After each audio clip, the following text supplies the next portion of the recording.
For more, let's go back out to Sedgefield Country Club now and welcome in Todd Lewis, who has been speaking to some of the players. Todd, what is their opinion on this rumoured news?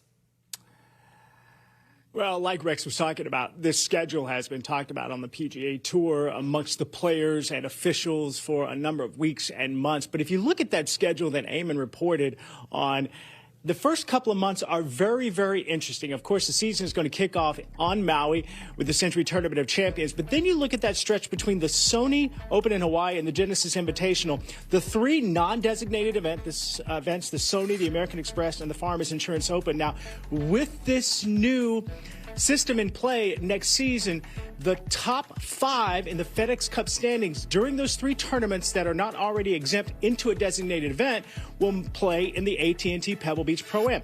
But there sits the WM Phoenix Open. It's a non-designated event. Why is it there in the schedule? Well, because there's so much build-out at that tournament, so many structures around there that the tournament officials couldn't get out of the contracts primarily, so that's where that tournament stays.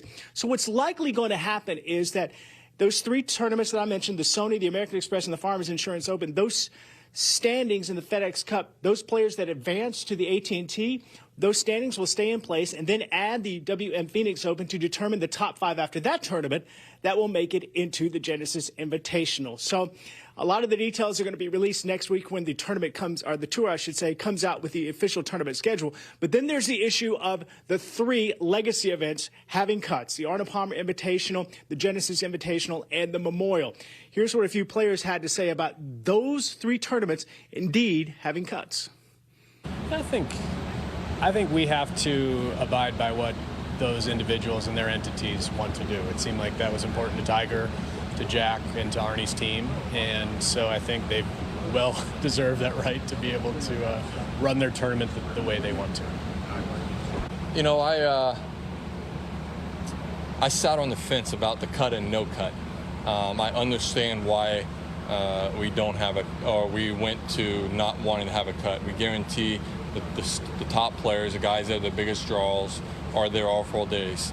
It allows all the spectators to come out and watch and not have to worry about getting out there on Thursday and Friday, taking off work, taking off school, whatever it may be. So I understand that complete side of it. But I also think there is something about having a cut that means something out here. You know, you can really see, you can tell from, watching somebody, what, kind of stones they have when they're trying to make a cut, whether they care a lot or whether they throw in the towel or not. And you can get a good judgment off a player if when he has a chance to win come Sunday, can he get it over the line based off, trying to, grind out a cut and everything. It just shows some grit in a player. But obviously we knew those 3 events, they had wanted to have a cut. I'm fine with it. I'm just hopefully, I plan on being in those events and participating in it. So, I have no issues with it at all. Yeah, I think when you have your own event, you're definitely entitled to do what you want. I know I'm sure I would be that way if I had my own event and I wanted it a certain way and maybe the tour or somebody didn't. I'd be fighting it pretty hard too. I mean, when when those guys have done all they have and they're the one that's put in the time. Tiger, I've seen firsthand how much he does that week, and if he wants to have a cut in his event, I think that's more than okay to allow that, I would say.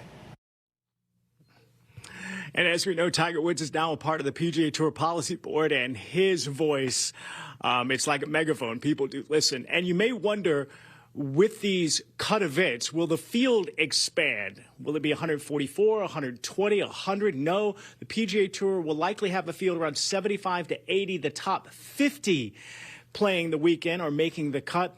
And the Tour is saying that those designated events are aspirational to get in, so they don't want to expand the field because you're playing for so much money and so much prestige.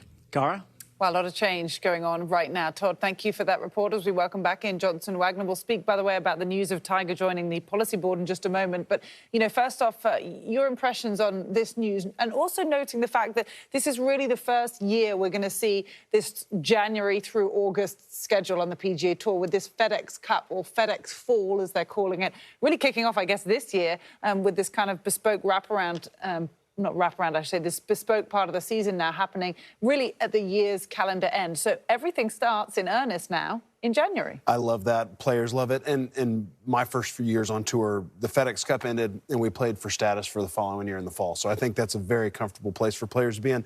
But when I look at the schedule going forward for next year, two of my favorite stories from this season, designated events, were Nick Taylor at the Phoenix Open playing in the final group with Scottie Scheffler and Jon Rahm, finishing second, playing great, and then Nick would go on later to win the Canadian Open as a Canadian. And I think without the experience that he had in that designated event, I don't know that that happens or not. And the second would be Wyndham Clark playing the Wells Fargo Championship. He won that tournament convincingly. His first tournament win. It's a designated event. It's huge. Goes on just a month and a half later to win the U.S. Open. And so I struggle with the fact that, and there are ways to get in, top 5 in the series, you can finish top 50 to get in all of them, but I struggle to think like Nick Taylor and Wyndham Clark would not be in the designated events this year had they had next year's structure.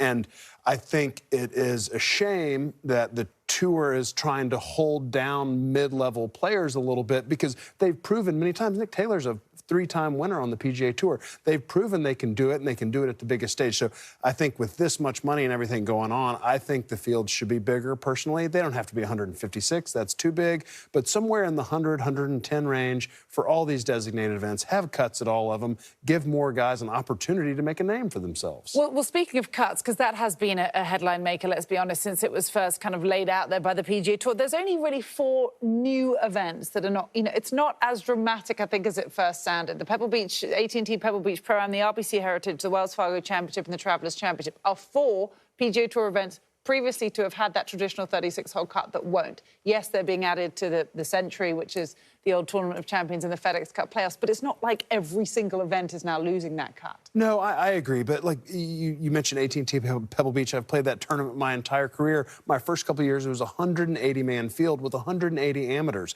donating to the charitable foundation, the Monterey Peninsula Foundation. And now you're cutting it down to a 70 to 80-man field. Are there going to be AMs? Are they still going to have that revenue coming into a foundation that does so much good for their local area? So there's just a lot of other factors that go into these decisions. And I know it's great. Everybody loves the designated events, get all the best players there. They are. But you can have your cake and eat it, too, in this situation with more players and more opportunities.